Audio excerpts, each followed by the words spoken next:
마음이 포근해지는 이야기 베개. 오늘도 당신을 위한 재미있는 옛날 이야기를 준비했어요.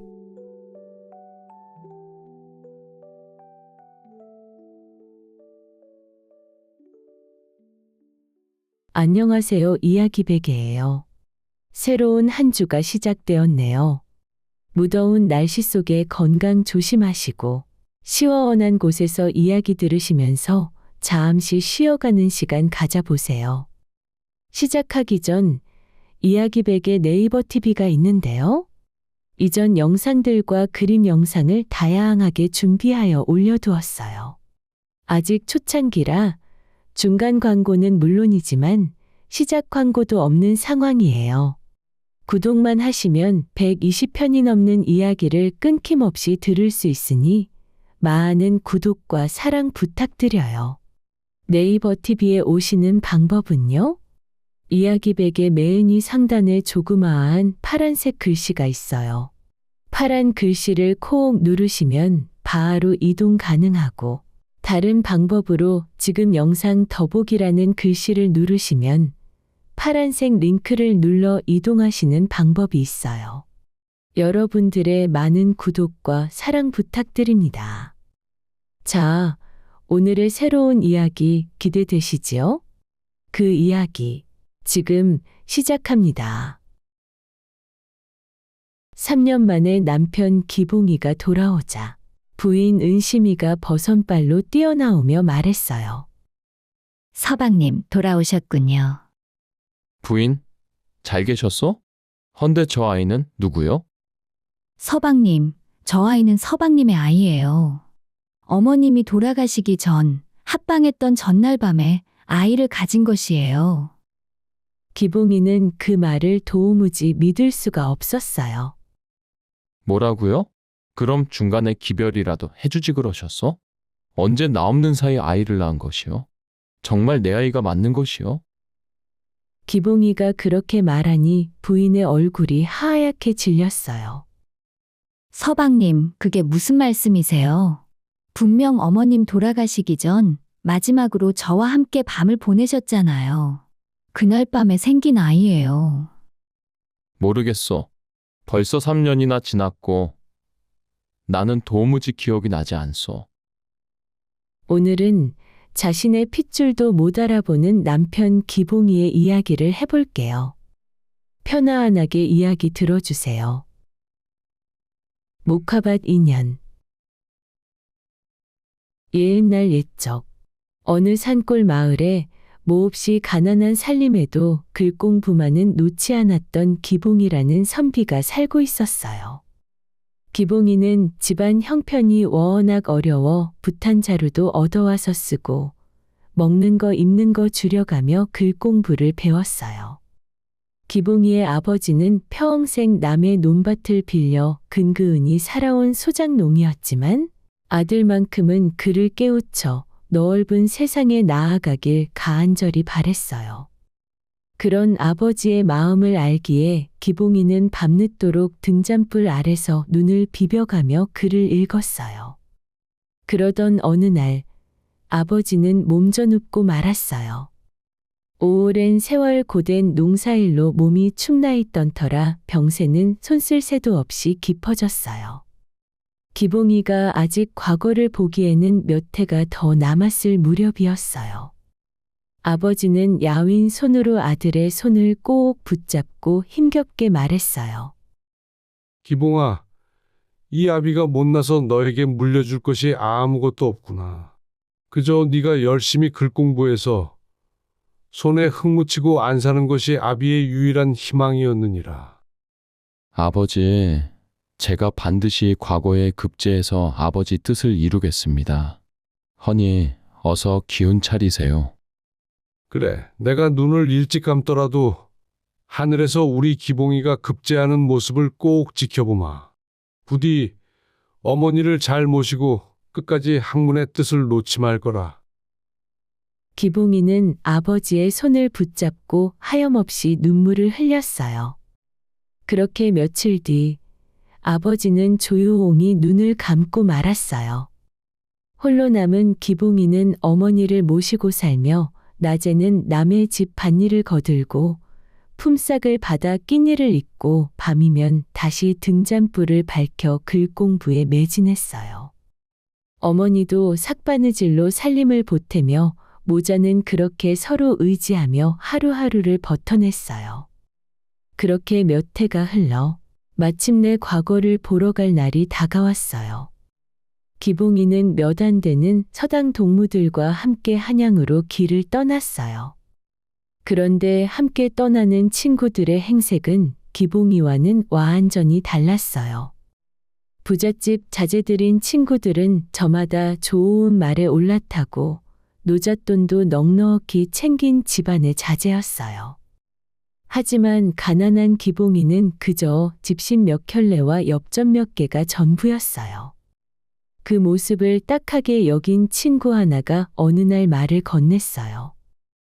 기봉이, 자네 그리 걸어서 언제 한양에 당도하겠는가? 내 말을 끌고 따라오게. 그러면 밥은 걱정하지 않아도 될 것이야. 정말인가? 정말 고맙네. 내 자네에게 면목이었구먼.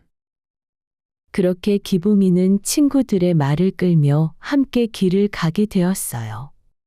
하지만 친구들은 심심할 때마다 기봉이를 은근히 놀려먹고 심부름시키는 재미로 고단한 한양길 여정을 보냈어요.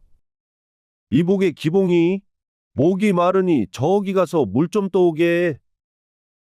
내가 엽전을 줄 테니 저 오주막에서 떡 좀 사오게. 자네가 다녀오면 우리가 좀 나눠주겠네. 기봉이는 그런 잔심부름에도 싫은 내색 하나 없이 묵묵히 따랐어요. 그러던 어느 날 일행들이 어느 마을의 목화밭을 지나게 되었어요. 밭에는 나이 지긋한 부인과 그 딸이 함께 목화를 따고 있었는데 딸의 자태가 어찌나 곱던지 지나가던 이들도 절로 눈길이 갈 정도였어요. 하얀 목화솜을 담는 손길이 야무지고 웃음소리가 봄바람처럼 청아하게 반 너머까지 퍼져나갔어요. 그 모습을 본 친구들이 짓궂은 장난기가 발동했어요. 이복의 기봉이, 저 처녀에게 가서 입을 맞추고 오면 오늘은 우리가 자네에게 맛있는 밥을 사주겠네. 아니, 그게 대체 무슨 말도 안 되는 소리인가? 초면의 낭자에게 그런 무례를 어찌 저지른단 말인가.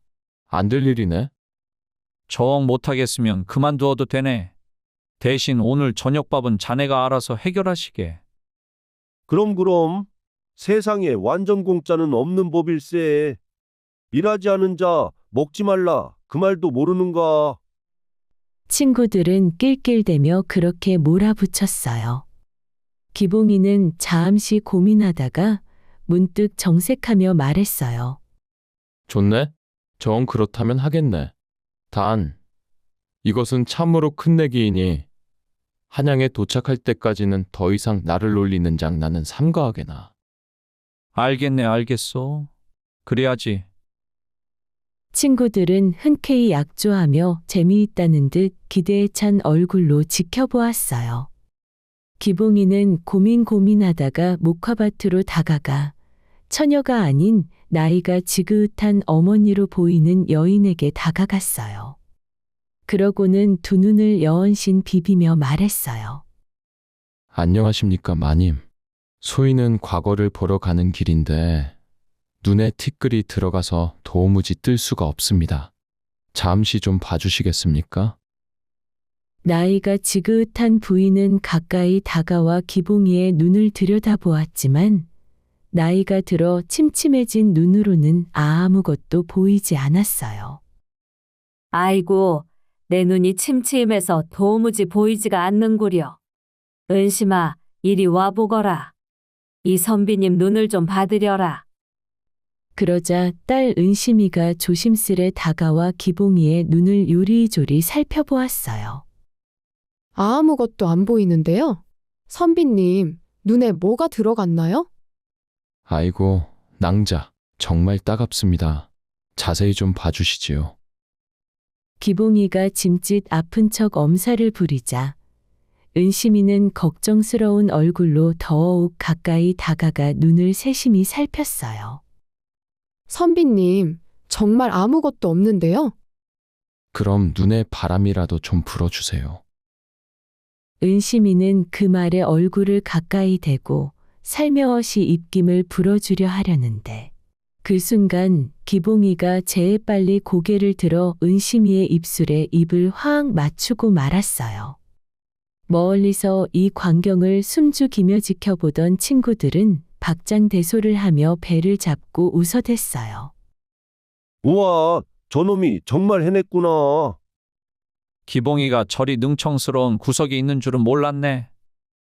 오늘 저녁은 정말로 우리가 크게 한턱 내야겠구먼.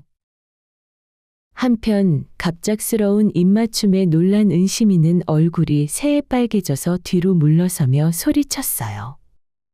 이게 대체 뭐 하는 짓입니까?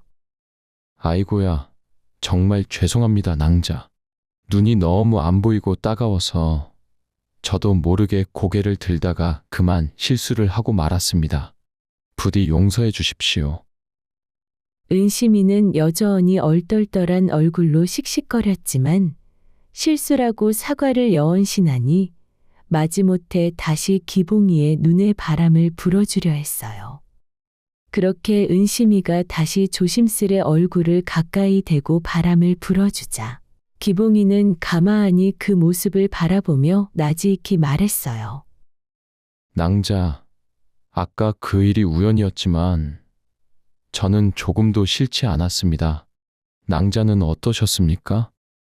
은심이는 그 말에 화들짝 놀라 눈을 크게 떴어요. 네? 지금 뭐라고 하셨습니까? 저는 이제 곧 한양으로 과거를 보러 떠납니다. 시험이 끝나면 달포 안에 다시 이 길로 돌아올 것입니다. 그때 낭자를 다시 뵐 수 있을까요? 은심이는 얼굴이 발갛게 달아오른 채로 한참을 망설이다가 작은 목소리로 대답했어요.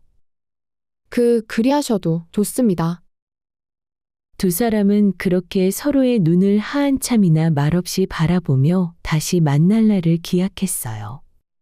목화밭 위로 부는 바람이 두 사람 사이를 스치고 지나갔고 하얀 목화솜이 마치 축복이라도 하듯 살랑살랑 흩날렸어요. 기봉이는 그렇게 다시 친구들 무리로 돌아왔어요. 친구들은 여전히 웃음을 참지 못한 채 기봉이를 반겼어요. 기봉이, 자네 오늘 아주 큰일을 해냈네 그려. 우리가 오늘 저녁은 크게 사겠네. 그나저나 자네, 아까 그 처녀랑 무슨 이야기를 그리 오래 나눈 것인가? 기봉이는 그저 씩 웃으며 얼버무렸어요. 별것 아니네. 자네들은 여인과 손도 잡아보지 못한 사람들이 그런 건 알아서 무엇하는가. 나는 그저 신뢰를 사죄드린 것뿐이네. 아, 그런가. 아무튼 간에 오늘 큰 내기에서 자네가 이겼으니 우리도 약조를 지켜야지. 한양에 도착할 때까지는 더 이상 자네를 놀리는 장난은 하지 않겠네. 약속 꼭 지키시게나? 기봉이는 그렇게 말하며 다시 걸음을 옮겼지만 마음속에는 목화밭에서 나눈 그 약조가 여운처럼 오래도록 남아 있었어요. 그렇게 며칠에 걸쳐 과거 시험날이 가까워질 무렵 기봉이 일행은 한양 도성안 어느 주막에 들르게 되었어요. 친구들이 조심스레 주모에게 물었어요. 주모, 여기 하룻밤 묵는데 얼마나 합니까? 하룻밤에 2냥입니다. 네? 2냥이라고요? 아니, 저기 아랫마을 한양 봤던데 2냥은 너무한 거 아니요? 선비님들 보세요. 바로 저 앞에 뭐가 보이나요? 임금님이 사는 거리 아닙니까? 그러니 자릿세가 비싼 것이지요. 비싸도 거리랑 가까워서 과거 보시는 선비님들이 묵는 방이지요. 아니 그래도 뭐가 이리 비싸단 말인가? 시골에서는 이 값이면 사흘도 묵겠구먼. 싼 방은 좀 더 멀리 가시면 많습니다. 그리 가셔서 묵으십시오. 선비님들 아니어도 여기 묵고 싶어 하시는 선비님들 많습니다. 곧 과거날이라 하루 이틀 지나면 방이 없을 것이에요. 주모가 다앙당이 나오자 기봉이 친구들은 눈물을 머금으며 그 비싼 주막의 짐을 풀기로 했어요. 저녁이 되어 다들 밥상 앞에 둘러앉았을 때 친구들은 또다시 장난기가 발동했어요. 이복의 기봉이 저기 보이는 큰 대감댁 뒤뜰에 있는 배나무에서 배를 하나씩 따오면 이 비싼 주막에서 함께 재워주고 밥값도 다 대주겠네. 기봉이는 어이가 없어 눈을 크게 떴어요. 아니, 그게 대체 무슨 말인가? 남의 대감댁 담을 넘으라니 그러다 잡히면 과거도 치르기 전에 관아에 갇힐 것이네. 그러니 주막에서 먹는 돈을 대주겠다는 거 아닌가? 세상에 공짜 없네. 그렇네. 자네가 목화밭에서도 그리 대담하게 입맞춤도 해내지 않았는가? 배 정도 따오는 거야 문제도 아닌 것 같은데. 솔직히 말하면 말일세, 우리도 자네 밥값과 방값을 매번 대주는 것이 여간 부담스러운 게 아니야. 자네도 우리에게 배 정도는 대접해줘도 되지 않겠는가? 친구들이 그렇게 능청스레 말하니 기봉이는 한숨을 푹 내쉬며 결국 고개를 끄덕였어요. 알겠네. 허면 지금은 보는 눈이 많으니 좀 밤이 깊으면 하겠네. 기봉이는 결국 그 밤에 담을 넘기로 했어요. 친구들이 아래에서 두 손을 맞잡아 발판을 만들어주니 기봉이는 그것을 딛고 가한신이 높은 담을 훌쩍 넘어 배나무 위로 올라탈 수 있었어요. 그 무렵 그 기와집의 딸 은심이는 별당에서 바느질을 하다가 스르르 졸음이 몰려와 잠시 눈을 붙이고 있었어요. 꿈속에서 은심이는 신비로운 광경을 보게 되었어요. 청룡과 황룡 두 마리의 용이 하늘에서 내려와 배나무를 치잉칭 휘감더니 그대로 하늘로 솟구쳐 오르는 것이었어요. 은심이는 그 신비로운 광경에 놀라 화들짝 잠에서 깨어났어요. 참으로 이상한 꿈이로구나. 배나무에 두 마리 용이 있다니 이것이 대체 무슨 뜻일까? 은심이는 잠결에도 왠지 모를 이상한 예감이 들어 조심스레 문을 열고 밖을 내다보았어요. 그런데 달빛 아래 배나무에 웬 사내 하나가 숨어 배를 몰래 따는 게 아니겠어요? 은심이는 놀란 기색을 감추고 오히려 차분한 목소리로 조용히 말했어요. 귀신이면 물러가고 사람이면 나오세요. 그 말에 기봉이는 더는 숨을 수 없다는 것을 깨닫고 조심스레 은심이 앞에 섰어요. 은심이는 그런 기봉이를 한참 동안 유시임히 살펴보았어요. 옷차림은 남루했지만 얼굴은 맑고 눈빛도 빛났어요. 도무지 남의 집 담을 넘어 도둑질이나 할 관상은 아니었어요. 이상하구나. 저 얼굴이며 몸가짐을 보아하니 결코 나쁜 마음을 품을 사람 같지는 않은데 대체 무슨 사연으로 이 밤에 남의 집 담을 넘었단 말인가? 은심이는 그런 생각에 궁금증을 참지 못하고 조용히 물었어요. 그대는 대체 누구시며 어찌하여 이 밤에 남의 집 배나무에 오르셨습니까? 아씨, 죄송합니다. 소인은 시골에서 과거를 보러 올라온 가난한 선비입니다.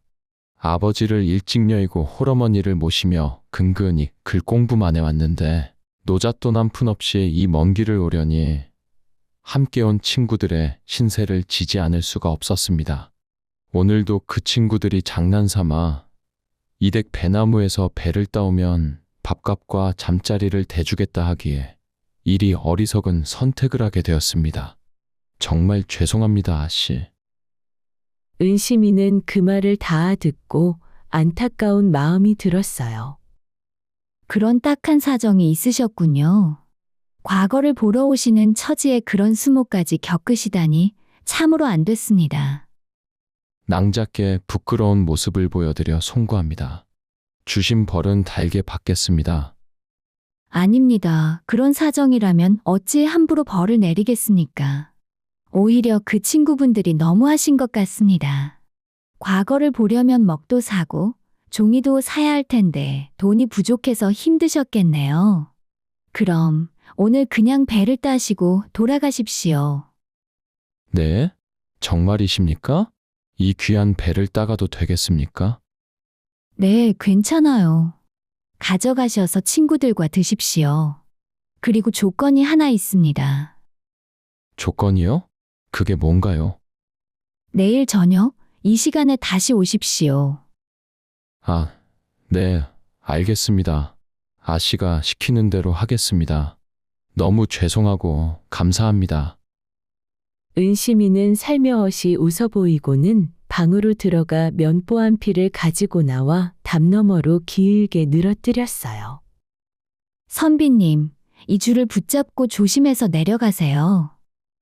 감사합니다, 아씨. 그럼 내일 뵙겠습니다. 기봉이는 그 도움으로 무사히 담을 넘어 잘 익은 배를 품에 안고 주막으로 돌아왔어요. 배를 받아든 친구들은 몹시 기뻐하며 껄껄 웃었어요. 정말 따왔구나. 잘했다, 잘했어. 기봉이 너는 가만 안 보면 정말 능력자단 말이야. 기봉아, 내일 저녁에도 또 따와라. 아니, 이번 한 번으로 족하지 않느냐? 어찌 또 따달라고 하는 것이냐? 한양 반값이 다른 곳 서너 배는 되는데 자네도 우리에게 보답을 해야 되지 않겠나? 그리고 자네가 그리 능숙하게 잘 따오는데 그 능력을 왜 그만두려 하는가? 내일도 부탁하네. 기봉이는 더 이상 대꾸하지 않고 그저 씁쓸하게 웃으며 그 밤을 넘겼어요. 하지만 속으로는 다른 생각이 들었어요. 생각해보니 은심낭자가 나에게 다시 오라고 하지 않았던가. 낭자와의 약조를 지키는 것이 마땅한 도리이니 내일 한번 가서 부탁을 좀 해볼까? 기봉이는 이튿날 하루 종일 주막 방구석에 앉아 책을 펼쳐놓고 글 공부에 매진하며 애써 마음을 다잡고 해가 지기만을 기다렸어요. 어둠이 슬슬 내려앉을 무렵 친구들이 저녁을 먹자며 불렀어요. 그러자 기봉이가 말했어요. 나는 오늘 좀 속이 불편해서 그런지 밥 생각이 없네. 한약물이 아직 몸에 안 맞나 보네. 잠깐 바람이나 쐬고 올 테니 자네들끼리 먼저 먹으시게. 아, 그런가? 알겠네. 아, 그래도 배를 좀 따오는 건 잊지 마시게. 어제 그 달달한 배맛이 아직도 잊혀지지 않네 그려. 기봉이는 다시 무거운 마음으로 걸어 어제 갔던 큰 기와집 뒤편으로 향했어요. 그 담장 아래 다다르자 나지익히 말했어요. 낭자, 나왔소. 밧줄을 내어주시오. 잠시 후 담 너머로 면보줄이 스르르 내려왔어요. 기봉이는 그 줄을 붙잡고 조심스레 담을 넘어 은심이의 별당으로 숨어들었어요. 은심아 씨는 기봉이를 보며 살며시 웃은 뒤 기봉이를 방 안으로 안내했어요. 방 안에 들어서자 기봉이는 놀라운 광경에 눈이 휘둥그레졌어요. 은심이가 정성껏 따뜻한 저녁상을 차려놓고 기다리고 있는 게 아니겠어요? 밥에는 김이 모락모락 나고 갖가지 나물 반찬과 고깃국까지 정갈하게 차려져 있었어요. 아니, 낭자, 이렇게까지 준비하실 필요는 없는데. 어제 사정을 듣자 하니 그동안 제대로 된 밥 한 끼 드시지 못했을 것 같아 마음이 쓰였어요. 어서 앉으세요. 기봉이는 목이 메어 잠시 말을 잇지 못하다가 겨우 고개를 숙이며 감사를 표했어요. 낭자, 정말 감사합니다. 이 은혜를 어찌 갚아야 할지 모르겠습니다. 은혜라니요. 그저 배고픈 선비에게 밥 한 끼 대접하는 것뿐인데요. 어서 드세요. 두 사람은 마주 앉아 따뜻한 저녁을 나누었어요. 식사가 끝난 뒤에도 두 사람은 밤이 깊도록 이런저런 이야기를 나누었어요. 기봉이의 고향 이야기, 홀어머니 이야기, 그리고 은심이의 어릴 적 이야기까지 시간 가는 줄도 모르고 도란도란 이야기꽃을 피웠어요. 이야기를 나누던 은심이는 기봉이의 초라한 행색이 못내 안쓰러웠어요. 선비님, 곧 과거인데 그 옷차림으로 누가 과거 치르는 선비로 보겠어요? 제가 깨끗한 옷을 내어드릴 테니 갈아입으시고 과거 시험을 치르세요. 이참에 목욕물도 준비해드리겠으니 몸도 좀 씻으시고요. 기봉이는 손사래를 쳤어요. 아닙니다. 그렇게까지 신세를 질 수는 없지요. 선비란 모름지기 의복을 단정히 해야 글도 제대로 나오는 법입니다. 이런 남루한 차림으로는 과거 시험장에서 제 실력도 다 발휘하지 못하실 거예요. 부디 사양치 마세요. 은심이의 그 말에 기봉이는 결국 못 이기는 척 고개를 끄덕였어요. 그날 밤 태어나서 처음으로 비단옷을 입고 따뜻한 목욕까지 마친 뒤 폭신한 이부자리가 있는 손님방으로 안내했어요. 그 편안함이 어찌나 낯설고도 황홀하던지 기봉이는 그날 밤 참으로 오랜만에 걱정 없는 단잠에 빠져들었어요. 이튿날 새벽 동이 트기 도전에 은심이는 기봉이를 조용히 깨워 다시 배남으로 안내했어요. 친구분들이 배를 기다리고 계실 테니 오늘도 몇 개 따가세요. 그리고 조심히 돌아가세요. 낭자, 정말 감사합니다. 이 은혜 결코 잊지 않겠습니다. 기봉이는 그렇게 배를 몇 개 따서 품에 안고 다시 밧줄을 붙잡고 담을 넘어 조용히 주막으로 돌아왔어요. 동이 틀 무렵 기봉이가 탐스러운 배를 가지고 돌아오자 친구들이 신기해하며 물었어요. 아니, 자네 대체 무슨 재주로 그리 배를 잘 따오는 것인가? 그리고 자네 그 옷은 다 뭔가? 갑자기 비단옷을 어찌 입게 된 것인가? 자네들도 글만 배우지 말고 세상을 배우시게. 다 요령이 있는 법이지. 그 요령이 뭔지 우리한테도 좀 알려주게나. 자네들은 배까지 얻어먹는 마당에 그런 요령을 공짜로 배울 생각하지 마시게. 그건 비밀일세. 친구들은 궁금해 죽겠다는 얼굴이었지만 기봉이는 끝내 이유를 밝히지 않자 친구들은 심통이 나서 말했어요. 그럼 자네의 그 잘난 재주로 내일도 배를 좀 따오시게. 그렇게 사흘이 흘렀어요. 그날 밤도 기봉이는 친구들의 성화에 못 이기는 척 다시 배를 따러 그 담장으로 향했어요. 낭자, 나왔소. 밧줄을 내어주시오. 도련님 오셨으니까 어서 조심히 밧줄을 타고 넘어오세요. 낭자, 번번이 이렇게 신세지게 되어 미안하오. 괜찮습니다. 오늘도 배 따가시고 푹 쉬다가 가셔요. 낭자, 미안한데 오늘은 배만 따가야겠소. 왜요? 무슨 일 있으신가요? 내일이 바로 과거 시험 날이라 내일 일찍 주막을 떠나야 하오. 그래서 오늘은 늦게까지 여기 머물 수가 없소.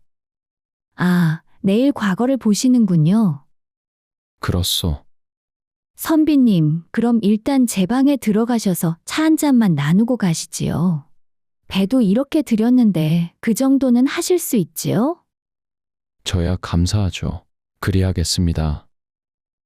은심이는 하인에게 다과상을 준비하라 이르고는 자신은 슬그머니 몸을 돌려 아버지가 쓰시는 사랑방으로 향했어요. 사실 은심이의 아버지는 다름 아닌 이번 과거 시험을 책임지고 출제하는 황정승 대감이었어요. 일찍이 학문의 깊이가 남달라 임금님으로부터 두터운 존경을 받는 학자였어요. 은심이 역시 어려서부터 아버지 무릎 밑에서 글을 배우며 자라 웬만한 선비 못지않게 글눈이 트여 있었어요. 사랑방에 들어선 은심이는 서랍을 여기저기를 열어보며 혼잣말을 했어요. 아버지가 이번 시험 문제를 어디다 두셨더라? 보통 이런 데 두셨을 텐데. 은심이는 익숙한 손길로 아버지의 책상 서랍을 조심스레 열어 내일 출제될 문제가 적힌 종이를 꺼내 유시임히 살펴보았어요. 그렇게 문제를 눈에 담은 은심이는 방을 유유히 나와 하인이 준비해 둔 다과상을 직접 들고 자신의 방으로 돌아왔어요. 기봉이에게 차를 건넨 뒤 은심이는 그 옆에서 붓을 들어 글 한 편을 정성껏 지어 내려갔어요. 그러고는 그것을 고웁게 접어 기봉이에게 건네며 말했어요. 내일 시험 보기 전 이 글을 한번 읽어보시지요. 그리고 내일 과거를 보시다가 정 생각이 나지 않으시면 이 글대로 써보세요. 멀리서 한양까지 오셨으니 이번엔 꼭 노잣돈이라도 마련하셔야 하지 않겠어요? 이 글이 선비님께 도움이 될 것입니다. 기봉이는 어리둥절한 얼굴로 그 종이를 받아 들었어요. 낭자, 이게 대체 무슨 글이기에 이리 자신 있게 말씀하십니까? 그저 제가 평소 익힌 대로 지어본 글일 뿐입니다. 선비님께 조금이나마 도움이 되었으면 하는 마음뿐이니 부디 받아두세요. 기봉이는 그 글을 소중히 몇 번이나 읽고 은심이가 챙겨준 배를 들고 다시 담을 넘어 주막으로 돌아왔어요. 그날 밤 친구들과 함께 배를 배불리 나눠 먹고 기봉이는 내일 있을 시험을 앞두고 일찍 잠자리에 들었어요. 이튿날 기봉이는 친구들과 함께 과거 시험장으로 향했어요. 넓은 마당에 수많은 선비들이 빼고오게 앉아 있고 마침내 시험 문제가 붙었어요. 기봉이는 그 문제를 보는 순간 눈앞이 캄캄해졌어요. 그렇게 막막함에 붓을 든 그때 문득 어젯밤 은심이가 건네준 그 쪽지가 떠올랐어요. 그래, 은심낭자가 준 그 글이 있었지. 그 글을 그대로 쓰는 게 선비로서 도리는 아니지만 그래도 빈다반지를 내는 것보다 낫겠지. 믿져야 본전이니 한번 써보자. 기봉이는 마음을 다잡고 은심이가 써준 그대로 답안지에 정성껏 옮겨 적기 시작했어요. 기봉이는 그렇게 글을 다 채운 뒤 후련한 마음으로 시험장을 나왔어요. 시험이 끝나고 여러 감독관들이 제출된 답안지를 하나하나 살피기 시작했어요. 그중 한 시험관이 기봉이의 답안지를 펼쳐 읽어보고는 크게 놀라고 말았어요. 아니, 이럴 수가. 이 글은 단순히 문장만 뛰어난 것이 아니다. 출제자의 숨은 의도까지 정확히 꿰뚫고 있지 않은가. 나라를 걱정하는 마음이 어찌 이리도 지극한지 참으로 범상치 않은 인재로구나. 그 시험관은 크게 감탄하며 그 답안지를 고우장 이번 시험의 총책임인 황정승 대감에게 가져갔어요. 대감마님, 이 답안지를 한번 보시지요. 참으로 예사롭지 않은 글입니다. 황정승 대감은 그 글을 천천히 읽어 내려가다가 이내 눈이 커지며 감탄했어요. 이런 인재가 있었단 말인가. 문장의 격이며 뜻을 풀어내는 깊이며 어디 하나 흠잡을 데가 없구나. 그러하옵니다.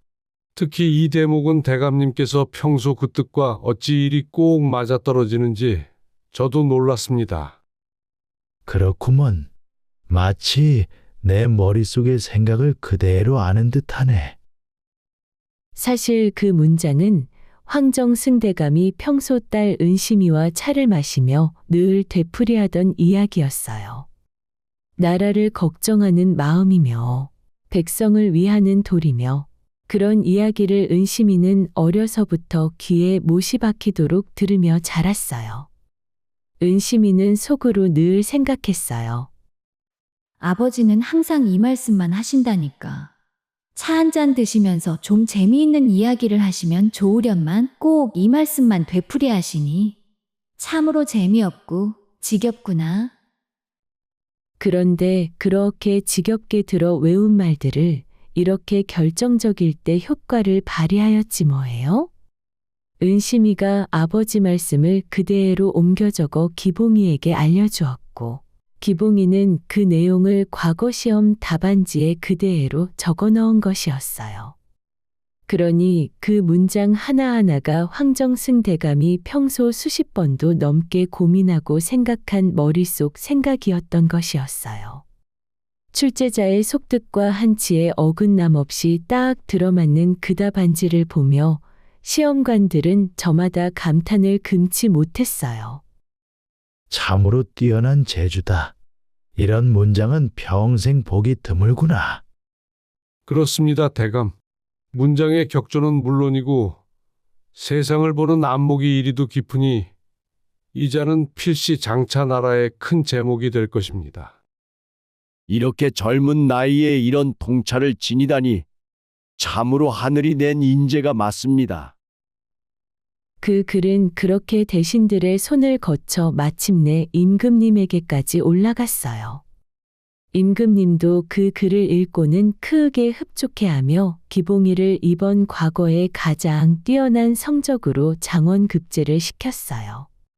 장원급제한 뒤 이번 시험의 감독관이었던 황정승 대감은 기봉이를 자신의 집으로 초대했어요. 며칠 동안 정성껏 대접하며 좋은 옷도 새로 마련해주고 함께 차를 마시며 도란도란 담소를 나누었어요. 그러던 어느 날 황정승 대감이 넌지시 말을 꺼냈어요. 우리 집에 딸이 하나 있는데 나는 자네를 사위로 삼고 싶네. 대감마님, 말씀은 감사하오나 저는 이미 마음에 둔 처자가 있는 사람입니다. 고향으로 돌아가면 그 처자를 만나 혼인을 하려 합니다. 사내대장부가 부인이 여럿인들 무슨 흠이 되겠는가? 그런 걱정은 붙들어 매게. 하지만 대감마님, 저 같은 사람에게 귀한 따님을 주셔도 되겠습니까? 게다가 다른 여인과 이미 약조를 해서 저는 그 약조를 저버릴 수 없습니다. 자네는 이제 나란 일을 하는 몸이 아닌가? 앞으로 여러 인연이 얽히는 것도 다 나라를 위해 애쓰는 사내의 복이라 생각하시기에 그 처자와의 약조도 지키고 내 딸도 아내로 맞이하면 되지 않겠는가? 황정승 대감의 뜻이 워낙 완고하고 은근한 압박도 만만치 않았어요. 결국 기봉이는 그 권유를 끝내 뿌리치지 못하고 은심이와 정식으로 혼례를 올리게 되었어요. 신혼 첫날 밤 기봉이는 아내가 된 은심이 앞에서 조심스레 지난 이야기를 꺼냈어요. 낭자, 아니 이제는 부인이라 불러야겠구려. 사실 내 고백할 것이 있어. 부인을 만나기 전 과거를 보러 오는 길에 어느 목화밭에서 우연히 한 처자와 인연을 맺은 일이 있어. 그 처자와 다시 만나기로 약조를 하였는데 이렇게 부인과 먼저 혼례를 올리게 되어 마음이 편치 않소. 서방님, 괜찮습니다. 서방님이 그 약조를 지키신다면 저는 오히려 서방님의 그 신의를 더 믿음직스럽게 여길 것입니다. 허니 그 여인도 부인으로 맞이하시지요? 정말 그리 생각해 주시는 것이요? 예, 서방님. 사람이 한번 맺은 약조를 저버리지 않는 것이야말로 참된 선비의 도리 아니겠습니까? 저는 그런 서방님이시기에 더욱 마음이 놓입니다. 기봉이는 그런 아내의 넓은 마음씨에 감동하여 그 손을 꼭 잡으며 고마움을 전했어요. 며칠 뒤 기봉이는 뜻밖의 어명을 받게 되었어요. 새로 장원급제한 기봉이는 들으라.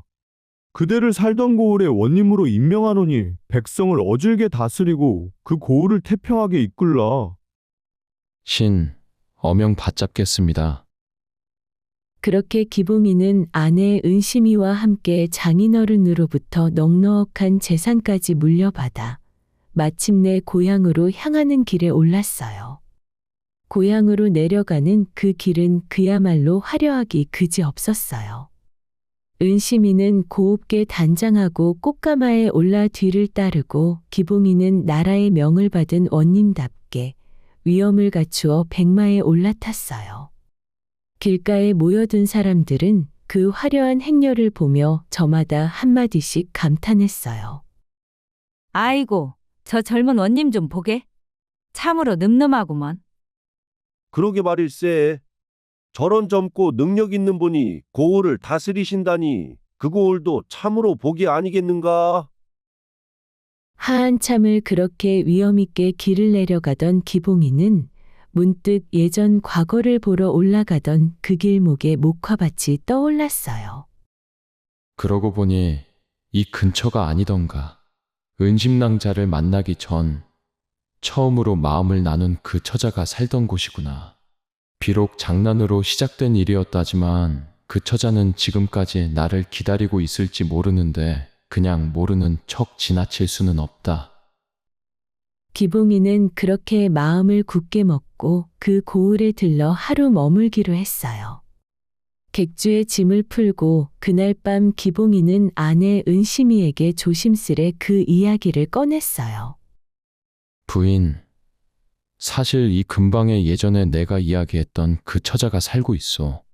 이번에 이 고을을 지나며 다시 그 처자를 만나 정식으로 아내로 맞이하고 싶은데 부인 생각은 어떠하오? 서방님, 그리하세요. 그 처자도 부인으로 맞이하셔요. 부인, 정말 이해해 주는 것이오? 예, 서방님. 다만 내일 그 댁에 찾아가실 때는 예를 갖추어 혼담을 청하세요. 그래야 그 처자 댁에서도 서운함이 덜하실 것입니다. 고맙소 부인. 내 반드시 그리하리다. 기봉이는 아내의 넓은 아량에 감사하며 이튿날 그 목화밭 처자의 집을 정식으로 찾아갈 채비를 하기로 했어요. 그 무렵 그 고을에는 전라자수사 벼슬을 지내는 대감이 살고 있었어요. 슬아의 아들, 딸을 여럿 두었는데 다들 시집 장가를 보내고 나서 뒤늦게 얻은 막내딸 수양이 하나만이 아직 집에 남아 있었어요. 늦둥이로 얻은 막내딸이다 보니 대감 내외는 위로 낳은 자식들에게는 엄하게 가르쳤던 것과 달리 막내딸 수양이만큼은 그저 애지중지 고웁게만 키웠어요. 그러다 보니 막내딸 수양이는 다른 양반 가교수들처럼 규방에 얌전히 앉아있는 법이 없었어요. 어머니 좌수 부인과 함께 틈만 나면 집 밖으로 나가 바람을 쐬고 날이 좋으면 목화밭에 나가 하얗게 핀 목화솜을 따며 따뜻한 햇볕 아래서 노는 것을 즐겼어요. 그러던 어느 날 목화밭에서 우연히 지나가던 선비 기봉이를 만나 얼떨결에 입을 맞추게 된 그날의 일이 있었던 거예요. 기봉이가 떠난 뒤로 수양이는 몇 번이고 저도 모르게 입술을 매만지며 그날의 일을 떠올렸어요. 그 선비님, 정말로 다시 오시려나?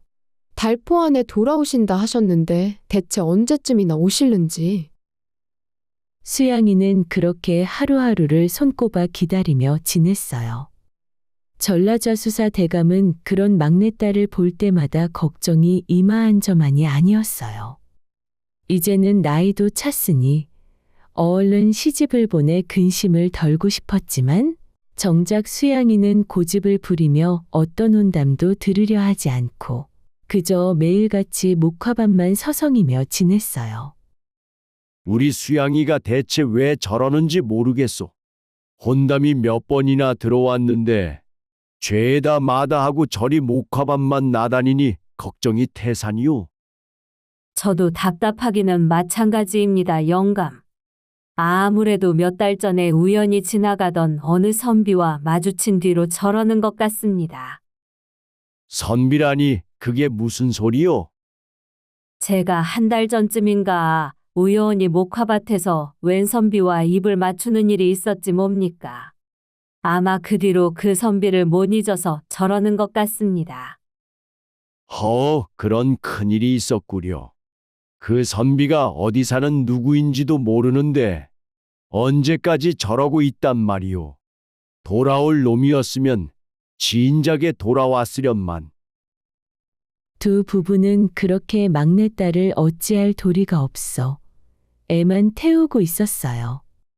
그러던 어느 날 전라좌수영에 듬직하고 잘생긴 선비 하나가 찾아왔어요. 그 선비는 다름 아닌 기봉이었어요. 전라좌수사 대감은 모르는 손님에 어리둥절해하며 물었어요. 그대는 네 시기에 이리 갑자기 나를 찾아오셨소. 대감어른, 저는 이번에 제가 사는 고을의 원님으로 부임하게 된 기봉이라 하옵니다. 다름이 아니라 일전에 대감어른의 따님과 인연을 맺은 바가 있어 이렇게 정식으로 혼담을 청하러 찾아왔습니다. 인연이라니, 혹시 자네가 목화밭에서 내 딸과 만난 사내인가? 기봉이는 그동안 있었던 일을 조심스레 아뢰었어요.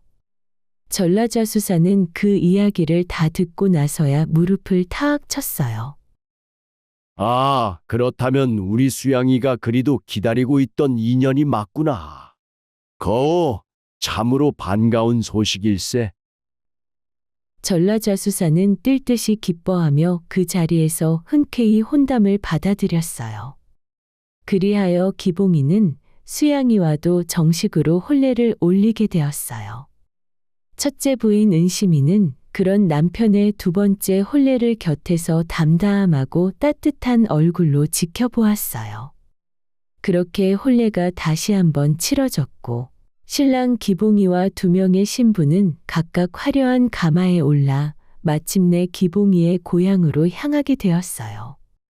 한편 기봉이의 어머니는 오랫동안 아들의 소식을 듣지 못한 채 하루하루를 눈물로 지새우고 있었어요. 우리 기봉이가 과거를 보러 한양으로 떠난 지가 벌써 몇 달이 되었는데 어찌 이리 소식이 없단 말인가. 혹여 오는 길에 무슨 병고라도 당한 것은 아닌지. 이러다 내가 먼저 눈을 감기 전에 우리 아들 얼굴 한번 못 보고 가는 것은 아닌지 모르겠구나. 그렇게 몇 달이 흐른 어느 날 마을 어귀에 화려한 가마와 위엄 있는 행렬이 마을로 들어서니 온 동네 사람들이 놀라서 우르르 몰려 나왔어요. 아니, 이게 대체 무슨 행차란 말인가? 저 앞에 오시는 분이 우리 고을의 새로운 원님이라던데? 그래. 그런데 저 사람은 이 마을에 살던 가난한 기봉이 아닌가? 그 소란의 어머니도 지팡이를 짚고 마당으로 나왔다가 그 화려한 행렬 맨 앞에 서 있는 얼굴을 보고는 그 자리에 털썩 주저앉고 말았어요. 기봉아, 정말 우리 기봉이란 말이냐? 기봉이도 말에서 내려 어머니께 달려가 그 손을 꼭 잡으며 말했어요. 어머니, 제가 돌아왔습니다. 그동안 얼마나 마음고생이 크셨습니까? 아이고, 이 무슨 꿈만 같은 일이란 말이냐. 네가 이렇게 원님이 되어 돌아오다니. 내 죽어도 여한이 없구나. 어머니, 저는 과거도 급제하고 이렇게 좋은 두 부인까지 얻게 되었습니다. 뭐라고? 이 귀한 여인들이 네 부인인 것이냐? 아이고, 기봉아 잘했다. 참 대견하구나. 모자는 그렇게 서로를 붙잡고 한참 동안 눈물을 흘렸어요. 기봉이는 그 길로 어머니를 모시고 관악객사로 향했고 그날부터 이틀에 걸쳐 성대한 잔치가 벌어졌어요. 과거 장원급제와 고을원님 부임을 함께 축하하는 잔치라 마을 사람들도 다 함께 어우러져 흥겨운 시간을 보냈어요. 그렇게 잔치가 끝난 뒤 기봉이는 최연소 원님이었지만 장인 황정승 대감의 든든한 뒷배와 또 다른 장인인 전라자수사 대감의 뒷배까지 더해져 인근 고을 중에서도 손꼽히게 잘나가는 원님이 되었어요. 나라에서도 그 고을의 각별한 지원을 아끼지 않으니 백성들의 살림도 나날이 넉넉해졌어요. 첫째 부인 은심이와 둘째 부인 수양이는 처음엔 서로 조심스러웠지만 시간이 지날수록 자매처럼 서로를 아끼며 화목하게 지냈어요. 그렇게 행복한 나날이 이어지던 어느 해 그 다복한 삶을 시기라도 하듯 몇 년 뒤 기봉이의 어머니가 조용히 눈을 감고 말았어요. 다행히도 오랜 세월 바래왔던 아들의 성공한 모습을 두 눈으로 보고 며느리들의 효심 어린 봉양까지 받다가 편안히 눈을 감으셨으니 그것만으로도 여한이 없는 죽음이었어요. 장례를 마친 뒤 기봉이는 두 부인을 곁에 앉히고 조용히 말했어요. 부인, 내 마음이 너무 힘들어서 당분간 원님직을 내려놓고 3년간 심효살이를 해야겠소. 그래야 이 마음이 조금이나마 편안해질 것 같소. 첫째 부인 은심이가 조심스레 말했어요. 서방님, 그래도 고을 백성들도 살펴야 하지 않겠습니까? 원님 자리를 비우시면 백성들이 불편해할 텐데요. 부인 말이 맞소. 하지만 어머니께서 절이 허망하게 가셨고 고을 사람들이 다 지켜보는데 최소한의 예는 다해야 하지 않겠소. 나는 원님으로서 모범을 보여야 될 것 같소. 3년만 다녀오리다. 둘째 부인 수양이도 곁에서 고개를 끄덕이며 말을 보탰어요. 서방님 뜻이 정 그러시다면 저희는 그저 서방님 마음이 편안해지시기를 바랄 뿐입니다. 저희 걱정은 마시고 다녀오세요. 고맙소 부인. 내 반드시 3년을 채우고 돌아오리다. 두 부인은 그렇게 남편의 뜻을 존중하며 무거운 마음으로 심효살이를 떠나는 기봉이를 배웅했어요. 기봉이는 그날부터 어머니의 묘 곁에 자리를 잡고 조선의 예법에 따라 엄격한 심효살이에 들어갔어요. 무덤 근처에 조그마한 움막을 짓고 그 안에서 손수 밥을 지어 먹고 새벽마다 무덤에 나아가 곡을 하고 절을 올렸어요. 하루도 거르지 않고 무덤을 돌보며 3년 내내 단 한 번도 그 자리를 떠나지 않았어요. 그렇게 마침내 3년이라는 긴 세월을 다 채우고 기봉이는 마침내 집으로 돌아왔어요. 그런데 대문을 들어서던 기봉이는 그 자리에서 그대로 얼어붙고 말았어요. 마당 한가운데서 처음 보는 아이 하나가 마치 제 집인 양 아장아장 걸어 다니는 게 아니겠어요? 저 아이는 대체 누구란 말인가? 나는 아직 자식이 없었는데 이게 대체 어찌 된 일인가? 기봉이가 어리둥절한 얼굴로 서 있는데 그 모습을 발견한 두 부인이 반갑게 달려나왔어요. 서방님, 돌아오셨군요. 부인, 잘들 계셨소? 헌데 저 아이는 누구요? 첫째 부인 은심이는 의아한 표정으로 대답했어요. 서방님, 저 아이는 서방님의 아이예요. 어머님이 돌아가시기 전 합방했던 그날 밤에 생긴 아이예요. 기봉이는 그 말을 도무지 믿을 수가 없었어요. 뭐라고요? 그럼 중간에 기별이라도 해주지 그러셨소. 언제 나 없는 사이 아이를 낳은 것이요? 정말 내 아이가 맞는 것이요? 기봉이가 그렇게 말하니 첫째 부인의 얼굴이 하얗게 질렸어요. 서방님, 그게 무슨 말씀이세요? 분명 어머님 돌아가시기 전 마지막으로 저와 함께 밤을 보내셨잖아요. 그날 밤 생긴 아이예요. 모르겠소. 벌써 3년이나 지났고 나는 도무지 기억이 나지 않소. 둘째 부인 수양이가 보다 못해 첫째 부인을 두둔하고 나섰어요. 서방님, 이 아이는 서방님의 아이가 맞습니다. 얼굴 보세요. 서방님 판박이입니다.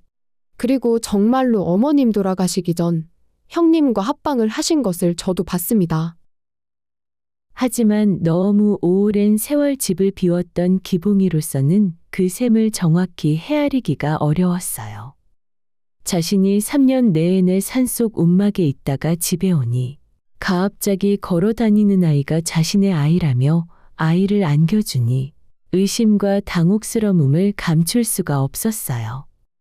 기봉이는 결국 의심이 더 깊어져서 그 아이를 안아주지 않았어요.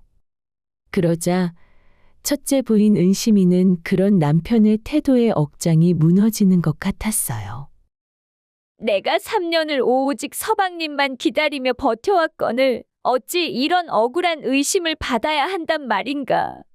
내가 서방님을 과거에 급제시켜드린 그 정성이며 지금껏 쌓아온 부부의 정을 이렇게 하루아침에 의심받게 되다니. 은심이는 그런 억울함에 몇 날 며칠을 밥 한 술 뜨지 못한 채 눈물로 지새웠어요. 결국 그 서러움을 견디지 못하고 은심이는 짐을 꾸려 친정으로 떠나버리고 말았어요. 그 모습을 지켜보던 둘째 부인 수양이가 참다 못해 남편에게 말했어요. 서방님, 대체 왜 이러시는 겁니까? 형님께서 그동안 얼마나 서방님만 바라보며 살아왔는지 아시지 않습니까? 그런 형님을 이렇게 의심하시다니요. 형님께서 저리 상심하여 떠나신 것은 다 서방님 잘못입니다. 기봉이는 그 꾸짖음에 정신이 번쩍 들었어요. 자신을 과거 급제시켜준 은인 같은 아내를 의심하고 상처를 준 자신이 원망스러웠어요. 내가 대체 무슨 짓을 한 것인가? 부인이 나를 위해 장원급제를 도와준 사람인데 그런 부인을 이리 의심하다니. 내가 참으로 어리석었구나. 기봉이는 곰곰이 생각한 끝에 그 모든 원인이 3년의 긴 심효살이 기간에 있다는 것을 깨닫게 되었어요. 조선의 제도와 예법이 좋은 뜻으로 만들어졌다지만 이렇게 여인에게는 불리하게 작용할 수도 있는 것이었구나. 부부가 3년씩이나 떨어져 지내야 하니 그 사이 벌어진 일에 대해 서로 믿음이 흔들리는 것은 당연한 일이 아니겠는가. 내가 다스리는 이 고을에서만이라도 다시는 이런 억울한 일이 생기지 않게 해야겠다. 그렇게 마음을 굳힌 기봉이는 다시 원님의 자리로 복귀하여 새로운 마음가짐으로 고을 일에 매진하기 시작했어요. 기봉이는 관아의 아전들을 불러 모으고 고을의 여러 제도를 새롭게 정비하기 시작했어요. 앞으로 우리 고을에서는 상을 당한 이가 무리하게 3년씩 심효살이를 하지 않아도 되도록 할 것이다. 형편에 따라 효를 다할 수 있도록 예법을 새로이 정할 것이다. 보여주는 거칠에는 없애도록 한다. 기봉이는 더 이상 형식적인 예법에 얽매여 슬픔에만 젖어 있기보다는 그 슬픔을 딛고 다음 세대까지 즐겁고 건강하게 살아갈 수 있는 새로운 제도를 하나하나 만들어 나갔어요. 그리고 무엇보다 첫째 부인이 겪었던 그 억울함과 같은 일이 다시는 벌어지지 않도록 기봉이는 첫째 아들을 더 정성으로 키웠어요. 이 아이는 분명 내 아들이다. 내가 어리석어 잠시 의심했던 것뿐 이 아이는 틀림없는 내 핏줄이다. 기봉이는 그렇게 마음을 완전히 다잡고 첫째 아들을 품에 안은 채 은심이가 있는 처가로 직접 발걸음을 옮겼어요. 처가에 도착한 기봉이는 은심이 앞에 진심으로 사과했어요. 부인, 내가 정말 어리석었소. 그 긴 세월 나를 기다려준 부인의 진심을 헤아리지 못하고 잠시나마 의심했던 나 자신이 참으로 부끄럽소. 부디 나를 용서하고 다시 집으로 돌아가 주시오. 서방님, 그때는 정말 서러웠습니다. 하지만 이렇게 직접 찾아와 진심으로 말씀해 주셔서 감사해요.